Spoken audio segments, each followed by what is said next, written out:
সুপ্রিয় দর্শক, আসসালামু আলাইকুম। সবাইকে স্বাগত জানাচ্ছি আজকের গুরুত্বপূর্ণ সংবাদে। প্রথমেই জানিয়ে দিচ্ছি সংবাদ শিরোনাম, পরে বিস্তারিত। প্রাথমিকে 14,000 শিক্ষকের যোগদানের সম্ভাব্য সময় জানালো মন্ত্রণালয়। এদিকে নাসির উদ্দিন পাটোয়ারির পোস্ট, যদি কখনো মারা যাই আমাদের খুনের বিচার যেন হয়। অপরদিকে বাস মালিকরা প্রতিশ্রুতি ভঙ্গ করায় সড়কের মৃত্যুর মিছিল। এবং সবশেষে থাকছে আওয়ামী মেম্বার রফিকুলের ছত্রছায়ায় বেপরোয়া হয়ে ওঠে ঘাতক রানা। শুনছিলেন সংবাদ শিরোনাম, এখন বিস্তারিত। তার আগে ছোট্ট একটি আবেদন, সঠিক ও নির্ভরযোগ্য সংবাদ পেতে আমাদের চ্যানেলটি সাবস্ক্রাইব করুন, আপনাদের মতামত কমেন্টে জানান, আর ভিডিওটি ভালো লাগলে একটি লাইক দিতে ভুলবেন না। আপনাদের মতামতই আমাদের শক্তি। এখন চলুন বিস্তারিত দেখা যাক। প্রাথমিকের 14,000 শিক্ষকের যোগদানের সম্ভাব্য সময় জানালো মন্ত্রণালয়। সরকারি প্রাথমিক বিদ্যালয়ে নিয়োগ পাওয়া 14,000-এর বেশি শিক্ষকের যোগদান আগামী অক্টোবর মাসে হতে পারে। আসন্ন ঈদুল আজহার পর সহকারী শিক্ষকদের মূল্যায়নের মডিউল চূড়ান্ত হওয়ার পর সংশ্লিষ্ট রোডম্যাপ তৈরি করা হতে পারে। প্রাথমিক ও গণশিক্ষা মন্ত্রণালয় এবং প্রাথমিক শিক্ষা অধিদপ্তর সূত্রে জানা গেছে, প্রায় 14,500 শিক্ষককে পিটিআই-এর মাধ্যমে প্রশিক্ষণ দেওয়া হবে। এরপর মূল্যায়নে উত্তীর্ণ হওয়া প্রার্থীদের যোগদান করানো হবে। জুন মাসের মধ্যে প্রশিক্ষণ মডিউল চূড়ান্ত করার পরিকল্পনা করা হয়েছে। এরপর জুলাই থেকে শিক্ষকদের প্রশিক্ষণ শুরু হতে পারে। সূত্রের তথ্য বলছে, প্রশিক্ষণটি 2 থেকে 3 মাস ব্যাপী হওয়ার সম্ভাবনা রয়েছে। 2 মাসের প্রশিক্ষণ হলে শিক্ষকদের যোগদান হতে পারে আগামী সেপ্টেম্বর মাসে, আর প্রশিক্ষণটি 3 মাস ব্যাপী হলে যোগদান 1 মাস পিছিয়ে অক্টোবরে হতে পারে। মূল্যায়নের ফলাফলে উত্তীর্ণ হতে না পারলে শিক্ষকদের যোগদান করানো হবে না বলে জানিয়েছে সূত্রটি। এই বিষয়ে বক্তব্য জানতে প্রাথমিক ও গণশিক্ষা মন্ত্রণালয় এবং প্রাথমিক শিক্ষা অধিদপ্তরের একাধিক কর্মকর্তাদের সাথে কথা বলার চেষ্টা করেছে দ্য ডেইলি ক্যাম্পাস। তবে তারা কেউ নাম প্রকাশ করে কথা বলতে রাজি হননি। নাম অপ্রকাশিত রাখার শর্তে এক কর্মকর্তা বলেন, মডিউল চূড়ান্ত করে প্রশিক্ষণের তারিখ না ঘোষণা করা পর্যন্ত কোনো কিছুই নিশ্চিত না। তবে আশা করছি আগামী অক্টোবর মাসের মধ্যে শিক্ষকদের যোগদানের প্রক্রিয়া সম্পন্ন করা সম্ভব হবে। প্রশিক্ষণ মডিউলের বিষয় জানতে জাতীয় প্রাথমিক শিক্ষা একাডেমি নেপ মহাপরিচালক ফরিদ আহমদ দ্য ডেইলি ক্যাম্পাসকে বলেন, নতুন শিক্ষকদের প্রশিক্ষণ মডিউল পুরোপুরি প্রস্তুত। ঈদুল আজহার ছুটি শেষে মন্ত্রণালয় সভা ডাকলে আমরা মডিউল জমা দেব। এরপর তারা এটি চূড়ান্ত করবেন। গত 9 জানুয়ারি দেশের 61 জেলায় পার্বত্য 3 জেলা ছাড়া একযোগে সহকারী শিক্ষক নিয়োগের লিখিত পরীক্ষা এমসিকিউ টাইপ অনুষ্ঠিত হয়। লিখিত পরীক্ষায় উত্তীর্ণ 69,265 জন প্রার্থীকে মৌখিক পরীক্ষার জন্য নির্বাচিত করা হয়। গত 8 ফেব্রুয়ারি সরকারি প্রাথমিক বিদ্যালয়ে সহকারী শিক্ষক পদে নিয়োগের চূড়ান্ত ফল প্রকাশ করা হয়। এতে 14,384 জন প্রার্থীকে নিয়োগের জন্য প্রাথমিকভাবে নির্বাচিত করা হয়। তাতে জেলাভিত্তিক উত্তীর্ণ প্রার্থীদের তালিকাও প্রকাশ করা হয়। লিখিত ও মৌখিক পরীক্ষায় উত্তীর্ণ হয়ে সব প্রক্রিয়া শেষ করলেও সরকারি প্রাথমিক বিদ্যালয়ে সহকারী শিক্ষক নিয়োগের চূড়ান্ত সুপারিশপ্রাপ্ত শিক্ষকরা এখনও যোগদান করতে পারেননি। এমন পরিস্থিতিতে চরম অনিশ্চয়তায় পড়েছেন 14,384 জন সুপারিশপ্রাপ্ত সহকারী শিক্ষক। এ নিয়ে গত এপ্রিলের শেষ দিকে রাজধানীতে আন্দোলনে নামেন তারা। এরপর তাদের প্রশিক্ষণ শেষে নিয়োগ দেওয়া হবে বলে জানান শিক্ষা এবং প্রাথমিক ও গণশিক্ষা মন্ত্রী ডক্টর আন্নাম এহসানুল্লাহ মিলন। এদিকে নাসির উদ্দিন পাটোয়ারির পোস্ট, যদি কখনো মারা যাই আমাদের খুনের বিচার যেন হয়। ঝিনাইদহে হামলার ঘটনার 3 দিন পর সেই পরিস্থিতির বিস্তারিত তুলে ধরেছেন জাতীয় নাগরিক পার্টির মুখ্য সমন্বয়ক নাসির উদ্দিন পাটোয়ারি। তিনি দাবি করেন, জুমার নামাজ শেষে মসজিদ প্রাঙ্গণ থেকে বের হওয়ার পর তার উপর পরিকল্পিত হামলা চালানো হয়। এ সময় তার লক্ষ্যে ডিম নিক্ষেপ, ঘুষি, ধাক্কা, ইট পাটকেল ও হকি স্টিক দিয়ে হামলা করা হয়েছে বলেও অভিযোগ করেন এনসিপির মুখ্য সমন্বয়ক। তিনি আরও বলেন, আমরা যদি কখনো মারা যাই আমাদের খুনের বিচারটা যেন করা হয়, এইটুকুই অনুরোধ। আজ সকালে নিজের ভেরিফাইড ফেসবুকে ফিরে আসা মৃত্যুর মুখ থেকে শিরোনামে দেওয়া এক দীর্ঘ পোস্টে এই অনুরোধ করেন তিনি। পোস্টে নাসির উদ্দিন পাটোয়ারি লেখেন, ঝিনাইদহে প্রয়াত ইসলামী চিন্তাবিদ ডক্টর আবদুল্লাহ জাহাঙ্গীরের কবর জিয়ারাত এবং আস সুন্নাহ ট্রাস্ট পরিদর্শনের উদ্দেশ্যে তিনি সেখানে গিয়েছিলেন। যানজট ও সড়কের দুরবস্থার কারণে নির্ধারিত সময়ের কিছু পর ঝিনাইদহে পৌঁছে কোর্ট জামে মসজিদের জুমার নামাজ আদায় করেন তিনি। তিনি জানান, নামাজ শেষে মুসল্লিদের সঙ্গে কুশল বিনিময় করে ও ছবি তোলার পর হোটেলের উদ্দেশ্যে রওনা হওয়ার সময় মসজিদ প্রাঙ্গণে ইসলামী বিশ্ববিদ্যালয় ছাত্রদলের সাবেক আহ্বায়ক তাকে হুমকি দিতে শুরু করেন। তিনি বিষয়টি উপেক্ষা করে সামনে এগিয়ে গেলেও কিছুক্ষণ পর পরিস্থিতি উত্তপ্ত হয়ে ওঠে। তিনি লেখেন, এরপর হঠাৎ করে চোখে অন্ধকার দেখতে শুরু করি। পাশ থেকে জানানো হয় আমার চোখে ডিম মারা হয়েছে। এরপর পাশ থেকে একজন জোরে ধাক্কা দেয়, একজন হুঁশি মারে, আমার মাথা ভো ভো করতে থাকে। আমাদের সহযোদ্ধারা ব্যারিকেড তৈরি করে আমাকে রক্ষা করে। এর মাঝে কয়েকজনের মাথা থেকে রক্ত ঝরতে থাকে। হঠাৎ দেখি বৃষ্টির মতো ইট পাটকেল ছুটছে আমাদের দিকে। এরপর শুরু হয় হকি স্টিক দিয়ে আঘাত। আমি উঠে দাঁড়াই এবং প্রতিরোধের ডাক দিই। কয়েকজনকে ধরে তাদের কাছ থেকে হকি স্টিক ও স্টিক উদ্ধার করতে সক্ষম হই, যা পরবর্তীতে সোশ্যাল মিডিয়ায় ভুলভাবে প্রচার করা হয়। তিনি দাবি করেন, হামলার সময় ঘটনাস্থলে উপস্থিত কিছু পুলিশ সদস্য হামলাকারীদের পক্ষ নিয়েছে বলে তাদের মনে হয়েছে। ছাত্রদল, যুবদল, বিএনপির কর্মী ও পুলিশের উপস্থিতিকে তিনি একটি পরিকল্পিত ষড়যন্ত্রের অংশ বলে উল্লেখ করেন। তবে লোকাল সাধারণ মানুষ এগিয়ে এসে তাদের সহযোগিতা করেছেন বলেও জানান তিনি।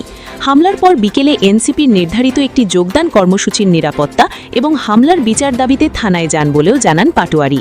তার অভিযোগ, থানায় অভিযোগপত্র প্রস্তুত করার পর বিদ্যুৎ ভ্রান্তি ও সার্ভার সমস্যার কথা বলে মামলা গ্রহণে গড়িমাসি করা হয়। প্রায় ৮ ঘণ্টা অপেক্ষার পর অবশেষে মামলা গ্রহণ করা হয়। এ সময় রাজনৈতিক প্রভাব খাটিয়ে একটি গুরুত্বপূর্ণ নাম বাদ দেওয়ার চেষ্টা করা হয়েছিল বলেও অভিযোগ করেন তিনি।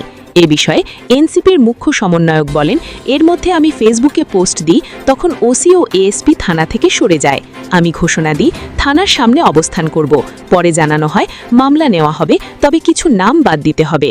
একজন প্রভাবশালী ব্যক্তির নাম বাদ দেওয়ায়, যাকে মূল পরিকল্পনাকারী বলা হচ্ছিল, তখনই তারা মামলা নিতে রাজি হয়। ঢাকা থেকে মন্ত্রী ও এমপিদের ফোন আসে, তারা বলে মামলা হবে, আপনারা চলে আসুন। কিন্তু আমার মনে হয় মামলা হবে না, তাই আমি অবস্থান জোরালো করি। হঠাৎ ওসি ও এএসপি উপস্থিত হয়। উল্লেখ করে তিনি বলেন, উপর থেকে নির্দেশ পায় মামলা নিতে। ৮ ঘণ্টা পর বিদ্যুৎ আসে এবং তারা মামলা নেয়। মামলা নেওয়ার পর আমরা ঢাকার উদ্দেশ্যে রওনা হই। তিনি দাবি করেন, হামলার পর ঝিনাইদহে এনসিপি নেতাকর্মীদের বাড়িতে বাড়িতে গিয়ে ভয়ভীতি প্রদর্শনের ঘটনা ঘটছে। একই সঙ্গে কয়েকজন নেতাকর্মীকে গ্রেফতারের অভিযোগ তোলেন পাটোয়ারি। পোস্টের শেষে নাসিরউদ্দিন পাটোয়ারি লেখেন, আমরা যদি কখনো মারা যাই, আমাদের খুনের বিচার যেন করা হয়, এইটুকুই অনুরোধ। হাদি ভাইয়ের বিচার হয়নি, তাই আশা কম, কিন্তু আল্লাহ আছেন।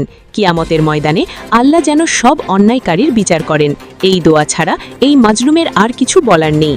উল্লেখ্য, গত শুক্রবার ঝিনাইদহে পৌর কালেক্টরের জামে মসজিদের সামনে নাসিরউদ্দিন পাটোয়ারির ওপর হামলার ঘটনা ঘটে।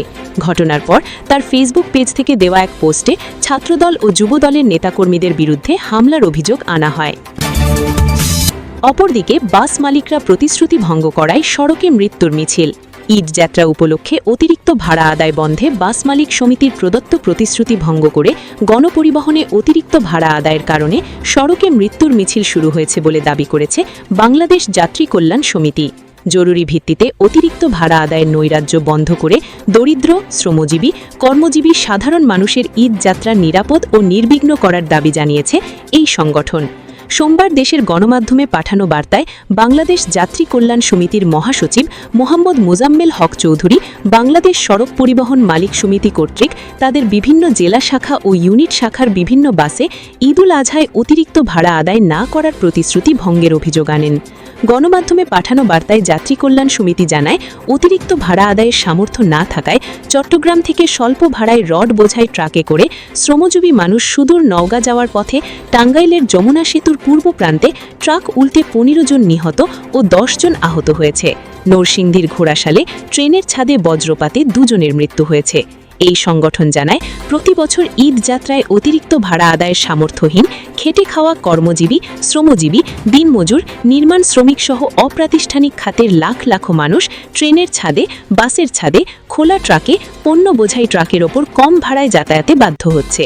যাদের ঘাম শ্রমে আমাদের অর্থনীতি মজবুত হয়, তাদের বছরে ২টি ঈদে নিরাপদ ও নির্বিঘ্ন যাত্রা নিশ্চিত করতে রাষ্ট্র বারবার ব্যর্থ হচ্ছে বলে অভিযোগ করে এই সংগঠন। অনতিবিলম্বে ঈদ যাত্রায় অতিরিক্ত ভাড়া আদায়ের নৈরাজ্য বন্ধ করে বাস মালিক সমিতি প্রতিশ্রুতি রক্ষা করা, সরকারের কঠোর নির্দেশনা মান্য করার জন্য সংশ্লিষ্টদের প্রতি অনুরোধ জানায় মোজাম্মেল হক চৌধুরী। এবারের ঈদ যাত্রায় সড়ক, রেল ও নৌপথে অতিরিক্ত যাত্রী বোঝাই হওয়া থেকে বিরত থাকা, নিজের ও নিজের পরিবারের সদস্যদের জীবন ঝুঁকিতে ফেলে বাসের ছাদে, পণ্য বোঝাই ট্রাকের ছাদে, খোলা ট্রাকে, ট্রেনের ছাদে ভ্রমণ থেকে বিরত থাকা, ফিটনেসবিহীন বাস ও লঞ্চে আরোহণ না করার জন্য দেশের যাত্রী সাধারণের প্রতি অনুরোধ জানায় যাত্রী অধিকার সুরক্ষায় নিয়োজিত এই সংগঠন। এবং সবশেষে থাকছে আওয়ামী মেম্বার রফিকুলের ছত্রছায়ায় বেপরোয়া হয়ে ওঠে ঘাতক রানা। খুদে সহপাঠীদের অবুঝ চোখের পানি আর স্বজনদের বুকভাটা আর্তনাদে চিরবিদায় নিয়েছে রাজধানীর পল্লবীর পপুলার মডেল স্কুলের ২য় শ্রেণীর শিক্ষার্থী রামিসা আক্তার। মুন্সিগঞ্জের সিরাজিদি খানের মধ্যম শিয়ালদি গ্রামে দাদা দাদির কবরের পাশে চিরনিদ্রায় শায়িত ছোট্ট রামিসা। কিন্তু এই নৃশংস, বুক কাঁপানো হত্যাকাণ্ডের পর রাজধানী ঢাকা থেকে শুরু করে ঘাতক সোহেল রানার গ্রামের বাড়ি নাটোরের সিংড়া পর্যন্ত বইছে তীব্র ক্ষোভ, ধিক্কার আর নিন্দার ঝড়। সময়ের সাথে সাথে সামনে আসছে একের পর এক চাঞ্চল্যকর ও লোমহর্ষক তথ্য। অনুসন্ধানে বেরিয়ে এসেছে লোকাল আওয়ামী লীগের প্রভাবশালী মেম্বার রফিকুলের রাজনৈতিক ছত্রছায়ায় এলাকায় বেপরোয়া হয়ে উঠেছিল এই রানা। এক পর্যায়ে গ্রামে টিকতে না পেরে ঢাকায় এসে আশ্রয় নিলেও তার অপরাধের মাত্রা কমেনি, বরং দিন দিন সে আরও হিংস্র পিশাচে রূপ নিয়েছিল। জানা গেছে, নাটোরের সিংড়ার মহেশচন্দ্রপুর দক্ষিণ পাড়ার বাসিন্দা জাকির আলীর ৩ সন্তানের মধ্যে বড় ছেলে ঘাতক সোহেল রানা, ৩৪ বছর। এলাকায় সে সাইকেল ও রিকশা মেকানিকের কাজ করত। স্থানীয়দের মতে এটি ছিল তার আসল অপরাধ ঢাকার খোলস মাত্র। তার মূল নেশা ছিল চুরি, মাদক ও অনলাইন জুয়া। এলাকায় সে আওয়ামী লীগের স্থানীয় প্রভাবশালী ইউপি সদস্য রফিকুলের ঘনিষ্ঠ অনুসারী হিসেবে পরিচিত। মেম্বার রফিকুলের অন্ধ রাজনৈতিক আশ্রয় প্রশ্রয় ও আশকারা রানাকে বেপরোয়া করে তোলে। অনলাইন জুয়া ও মাদকের টাকা জোগাড় করতে গিয়ে সে এলাকায় একের পর এক চুরির ঘটনা ঘটায়। এক পর্যায়ে প্রায় ৮-১০ লাখ টাকার বিপুল ঋণের বোঝা মাথায় চাপে তার। এই দেনার দায় মেটাতে না পেরে এবং ছেলের নানাবিধ অপকর্মে অতিষ্ঠ হয়ে তার বাবা জাকির আলী নিজের শেষ সম্বল জমি বিক্রি করে কিছু ঋণ পরিশোধ করেন। এরপর প্রায় ৩ বছর আগে রানাকে বাড়ি থেকে চূড়ান্তভাবে তাড়িয়ে দেন। তখন থেকেই পরিবারের সঙ্গে তার সব ধরনের যোগাযোগ বিচ্ছিন্ন। পারিবারিক জীবনেও লম্পট। পারিবারিক জীবনেও চরম বিকৃতির পরিচয় দিয়েছে এই ঘাতক। প্রথম বিয়ে করার পর তার সংসারে এক ছেলে সন্তানের জন্ম হয়। ওই সংসার চলাকালীনই ছোট ভাইয়ের স্ত্রীর সঙ্গে লম্পট রানা পরকীয়া সম্পর্কে জড়িয়ে পড়ে। এই চরম নৈতিক স্খলন ও পারিবারিক কেলেঙ্কারির জেরে প্রথম স্ত্রী ৮ মাসের দুগ্ধপোষ্য শিশুকে তার কাছে রেখে তালাক দিয়ে চলে যেতে বাধ্য হন। সংসার ভেঙে যাওয়ার পর রানা সিংড়ার বালুয়া বাসুয়া এলাকায় দ্বিতীয় বিয়ে করে। একের পর এক ডেরা বদল। ঢাকায় এসে পল্লবীর বিহারি ক্যাম্প ও সংলগ্ন এলাকায় আশ্রয় নেয় সে। বিহারি ক্যাম্পের এক বাসায় স্ত্রী সহ সাবলেট নিয়েছিল, কিন্তু সারাক্ষণ ইয়াবা সেবনের কারণে বাড়ির মালিকের স্ত্রী তীব্র আপত্তি তোলেন। মাত্র ২ মাসের মাথায় তাকে ওই বাসা থেকে ঘাড় ধাক্কা দিয়ে বের করে দেওয়া হয়। পরে পরিচিত কয়েকজনের তদবিরে পল্লবীর একটি ভবনের নিচের গ্যারেজে মেকানিক হিসেবে কাজ শুরু করে সে। ওই ভবনের কেয়ারটেকার মনির জানান, পরিচিতদের কথায় ওকে গ্যারেজে কাজ দিয়েছিলাম, কিন্তু ১৫ দিন ওর হাবভাব খুব একটা ভালো মনে হয়নি। নিয়মিত কাজে ফাঁকি দিত। একদিন আসে তো ৩ দিন হাওয়া। পরে খোঁজ নিয়ে ওর ভয়াবহ মাদক সেবনের কথা জানতে পেরে গ্যারেজ থেকে না করে দিই। তবে গ্যারেজের কাজ হারালেও ভবনেরই একটি ফ্ল্যাটে ভাড়াটিয়া মাসুদের কাছ থেকে একটি কক্ষ সাবলেট নেয় রানা স্বপ্না দম্পতি। সেখানেই ঘটে মর্মান্তিক ও পৈশাচিক ঘটনা। এদিকে ফেসবুক ও অন্যান্য মাধ্যমে খবর রটেছিল সিংড়ায় রানার গ্রামের বাড়ি ভাঙচুর করা হয়েছে। তবে এ তথ্যের কোনো সত্যতা মেলেনি। স্থানীয় ইউপি মেম্বার মোহাম্মদ আফতাব আলী বলেন, রামেশার হত্যাকারী রানার গ্রামের বাড়িতে কোনো ভাঙচুরের ঘটনা ঘটেনি। তার বৃদ্ধ বাবা ও অন্য পরিবারের সদস্যদের বিরুদ্ধে এলাকাবাসীর কোনো অভিযোগ নেই, কারণ তারা ৩ বছর আগেই এই কুলাঙ্গারকে ত্যায্যপুত্র করেছেন। রানা যখন গ্রামে ছিল তখন সে আওয়ামী লীগের রফিকুল মেম্বারের ছায়াতলে থেকে জুয়া ও চুরির নানা অপকর্মে লিপ্ত ছিল। জনপ্রতিনিধি হিসেবে আমি এই পৈশাচিক হত্যাকাণ্ডের জন্য দ্রুততম সময়ে রানার ফাঁসির দাবি করছি। বিচারের অপেক্ষায় দেশবাসী। বর্তমানে ঘাতক সোহেল রানা এবং তার সহযোগী হিসেবে স্ত্রী স্বপ্না ঢাকা কেন্দ্রীয় কারাগারে বন্দী রয়েছে। এখন টেকনাফ থেকে তেতুলিয়া সারা দেশের মানুষের চোখ আগামী সপ্তাহের পুলিশি চার্জশিট এবং আদালতের দিকে। দেশের আপামর সাধারণ মানুষের একটাই দাবি, কোনো ধরনের রাজনৈতিক বা আইনি ফাঁকফোকর ছাড়াই যেন এই নরপিশাচের দ্রুততম সময়ে ফাঁসির রায় কার্যকর করা হয়, যাতে আর কোনো বাবার বুক এভাবে খালি না হয়।